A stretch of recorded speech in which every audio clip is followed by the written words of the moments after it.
आपल्या घरामध्ये निर्माण होणारा कचरा काढण्यासाठी आपण रोज सातत्याने प्रयत्न करत असतो। तुम्ही एक वेळ झाडून काढा, 2 वेळ झाडून काढा, 3 वेळा झाडून काढा, तरी सुद्धा चौथ्यांदा जर तुम्ही झाडण्याचा प्रयत्न केला तरी सुद्धा कचरा निघतच असतो।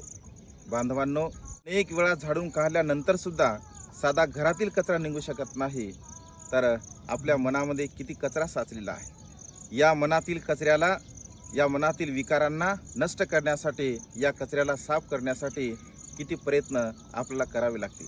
आणि त्यामुळे रागाचा कचरा, द्वेषाचा कचरा, मोहाचा कचरा, मीपणा, अहमपणा, गर्व, ईर्ष्या या सर्व प्रकारच्या अकुशल विचारांचा कचरा जोपर्यंत आपण आपल्या मनातील नष्ट करत नाही तोपर्यंत निर्मळ आणि शुद्ध आपल्या चित्ताची अवस्था होत नाही। त्यामुळे घरातील कचरा आपण काढतो, अगदी त्याचप्रमाणे मनातील कचरा सुद्धा आपण काढण्याचा प्रयत्न केला पाहिजे।